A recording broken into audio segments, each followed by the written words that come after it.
بسم الله الرحمن الرحيم الحمد لله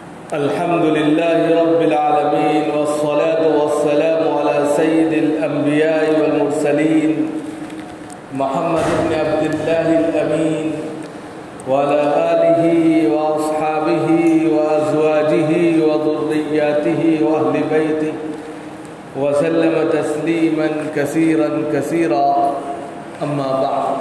أعوذ بالله من الشيطان الرجيم بسم الله الرحمن الرحيم وما أرسلناك إلا رحمة للعالمين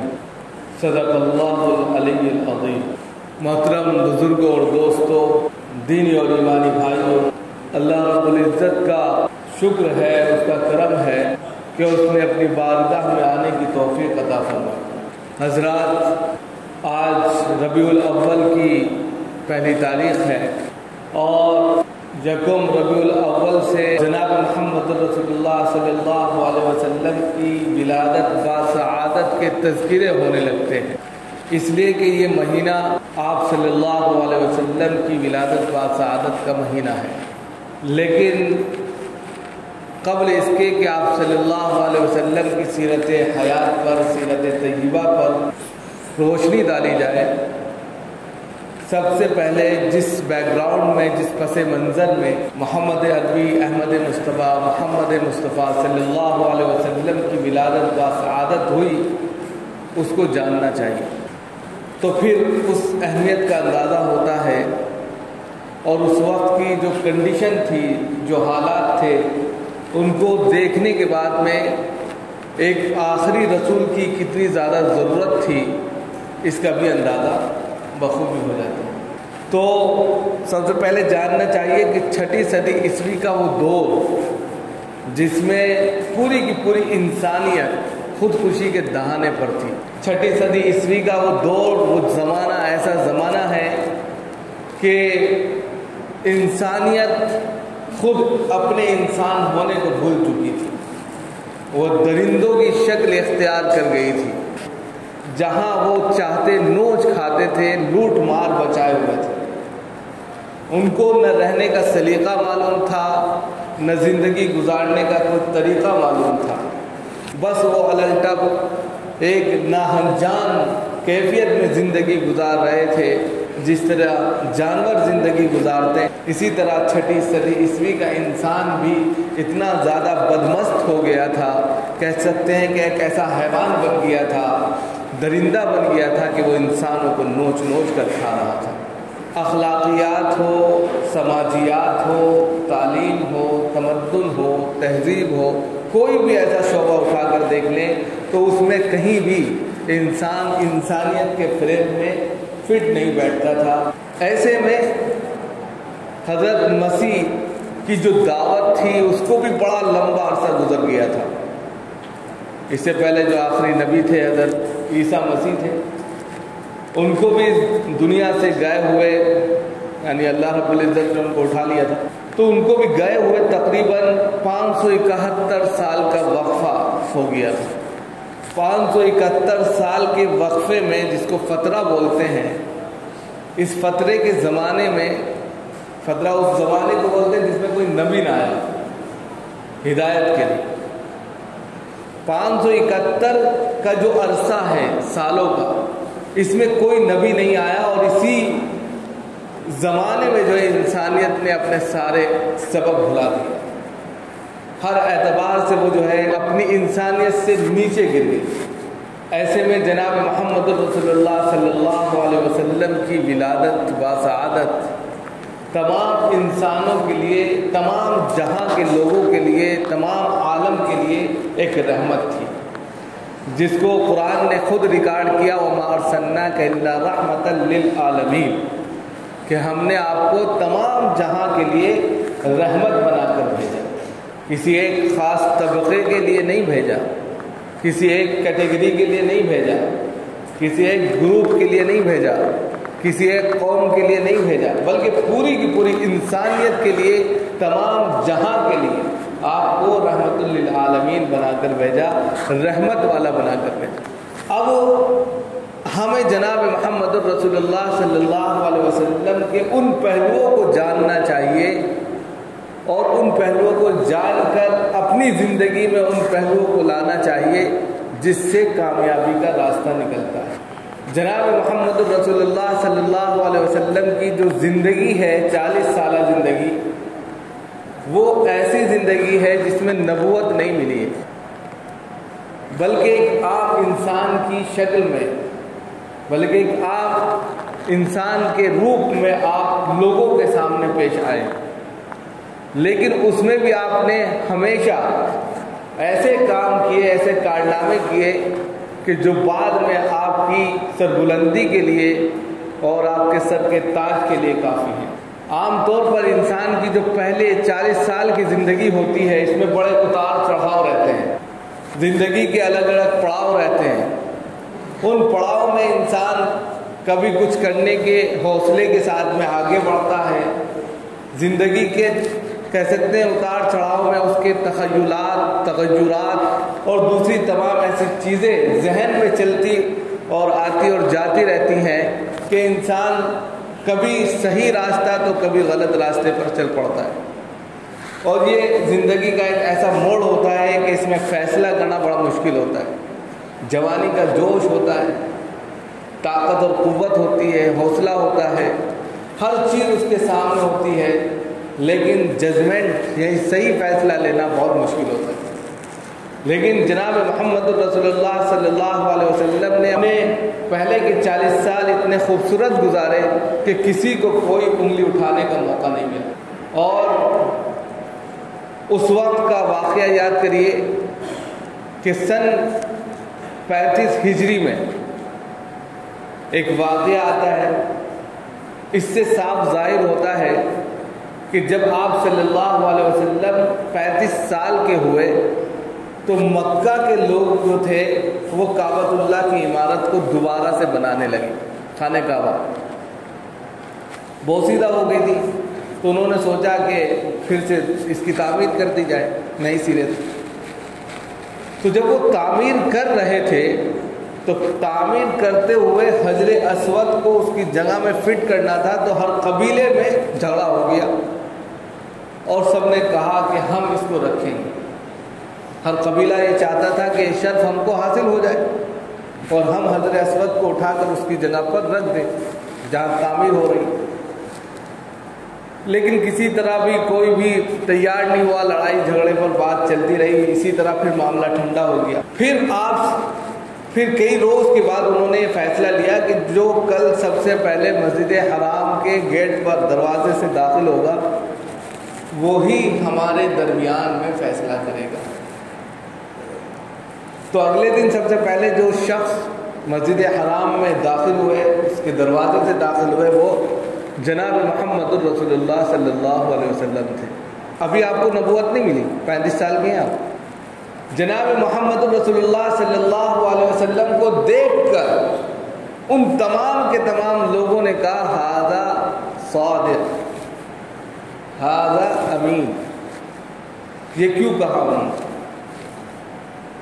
کہ ان کی پچھلی 35 سال کی زندگی انہوں نے ایسی دیکھی تھی کہ وہ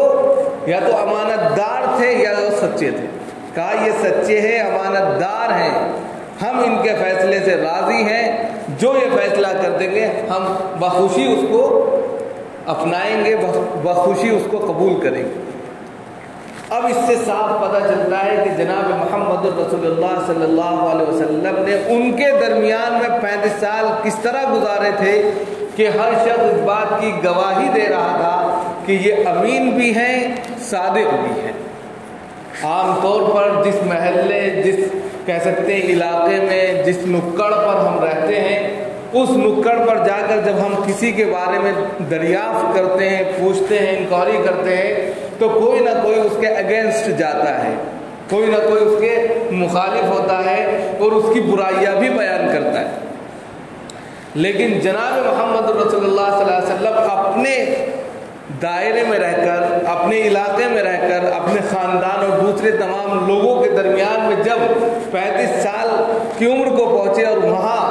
ایک ایسا بڑا معاملہ اور مسئلہ پیش آ گیا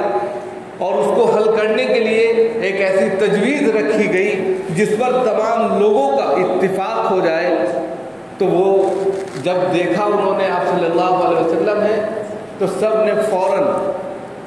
تسلیم کیا اور مانا کہ یہ امین بھی ہے اور صادق بھی ہے اور صحیح فیصلہ فرمایا اور بہت خوبصورت فیصلہ بھی فرمایا۔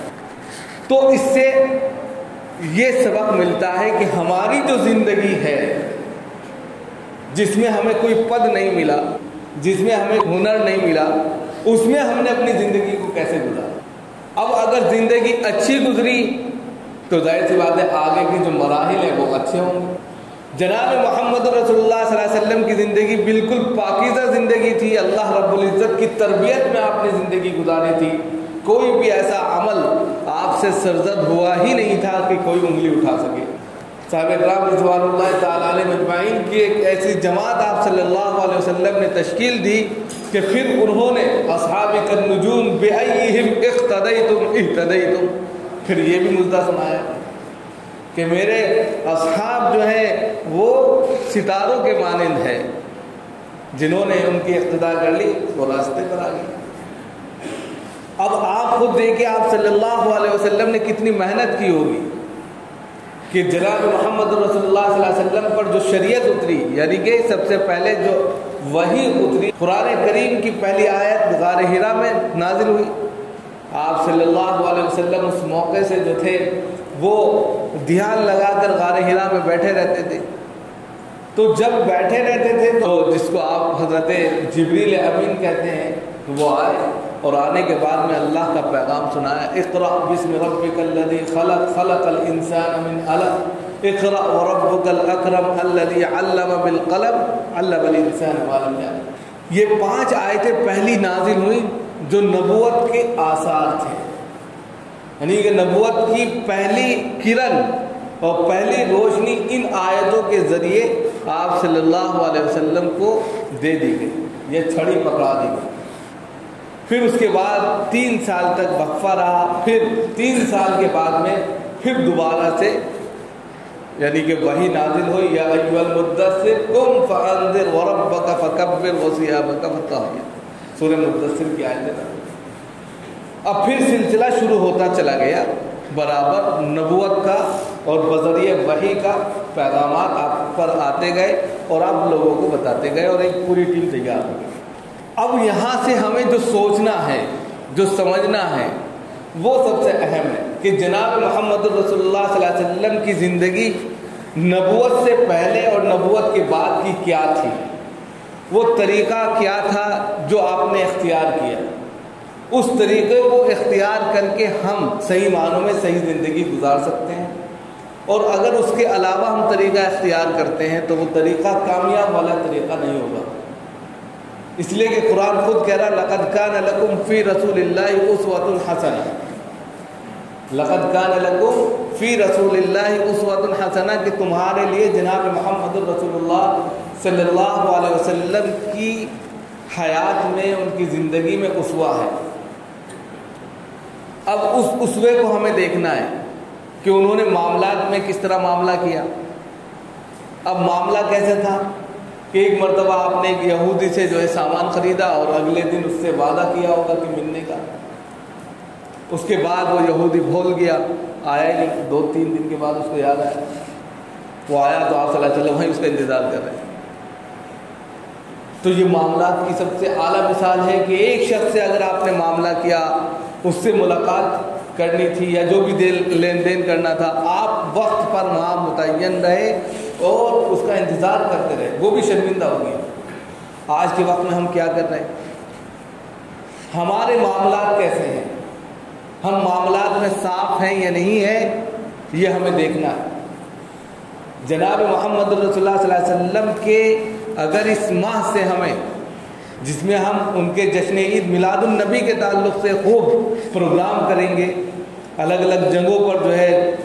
کہہ سکتے ہیں کہ کیک کٹیں گے، یا کہہ سکتے ہیں کہ بہت سے جلسے جلوس ہوں گے، پوری رات لوگ جو ہے اس میں جو ہے نعت گائیں گے اور دوسرے تمام نذرانے پیش کریں گے، لیکن فی نفسی اگر ان کی تعلیمات کو اختیار نہیں کیا گیا تو وہ جلسے جلوس، وہ کیک یا اسی طرح جشن بیکار ہے۔ اصل تو آپ صلی اللہ علیہ وسلم کی تعلیمات کو اختیار کرنا ہے۔ ہم سب لوگ یہاں پر جو بیٹھے ہیں بزنس مین ہیں، معاملات ہمارے سب سے پہلے صاف ہونے چاہیے. ایک دوسرے کے ساتھ ہمارا جو تعلق ہے وہ ایسا تعلق ہونا چاہیے کہ اس میں جھوٹ, غیبت, ایک دوسرے کو دھوکہ دھڑی, اس سے پاک ہو, تبھی برکت ہوگی. آپ صلی اللہ علیہ وسلم کی تعلیم کیا ہے؟ خریدنے والا اور بیچنے والا جب تک اپنے معاملے کو صاف نہیں رکھیں گے برکت نہیں ہوگی. یہ آپ صلی اللہ علیہ وسلم کا پیغام ہے. اور آج ہم سب سے زیادہ جھوٹ بولنے لگتے ہیں, تو یہ غلط ہے. اسی طرح جناب محمد رسول اللہ صلی اللہ علیہ وسلم نے جو تعلیمات کو فروغ دینے کے ذرائع اختیار کیے, آپ مکہ میں تھے تو دار ارقم میں آپ نے تعلیم کا بندوبست کیا, آپ مدینہ پہنچے تو صفہ آپ نے قائم کر دیا. گویا کہ تعلیم کے میدان میں بھی آپ نے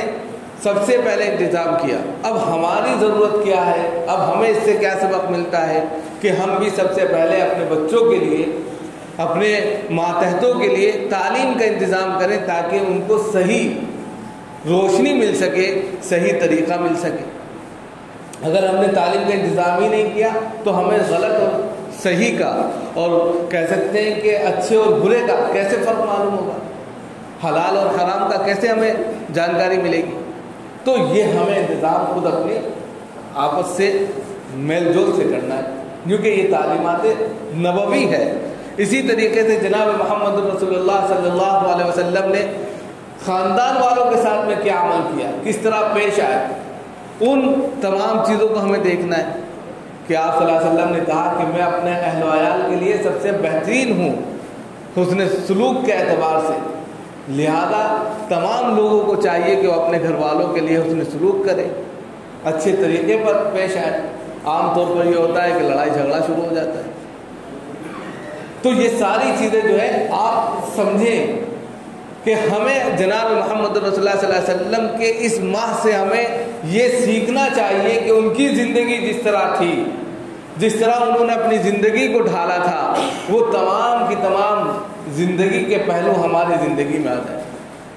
یہی اسوہ ہے, یہی نمونہ ہے. ہمارے لیے سب سے بڑا آئیڈیل جو ہے جناب محمد رسول اللہ صلی اللہ علیہ وسلم ہے, تو ہم ان جیسے کیوں نہ بنیں, ان کی تعلیمات کو کیوں نہ اختیار کریں, ان کے پیغامات کو کیوں نہ اختیار کریں. ہر چیز کو اختیار کرنا ہے اور اس کے بعد میں پھر آگے کی زندگی گزارنا ہے. تو پھر دیکھیے زندگی میں بھی انشاءاللہ برکت ہوگی, اور زندگی کے اندر بھی بہت سے ایسی کہہ سکتے ہیں ایسے پہلو نکل کر سامنے آئیں گے جو ہر اعتبار سے کامیابی کا زینہ ہوں گے, اور تمام کے تمام لوگوں کو اس سے سبق ملے گا کہ ماہ ربیع الاول صرف جشن کا مہینہ نہیں ہے, بلکہ اس میں جناب محمد رسول اللہ صلی اللہ علیہ وسلم کی تعلیمات کو اختیار کرنے کا اور آپ صلی اللہ علیہ وسلم کی اسوہ کو اپنانے کا مہینہ ہے, تاکہ ہم اس جیسے بن کر اپنی زندگی کو گزار سکیں. یہی آج کا سب سے بڑا پیغام. اللہ تعالیٰ ہم سب کامیاب توفیق.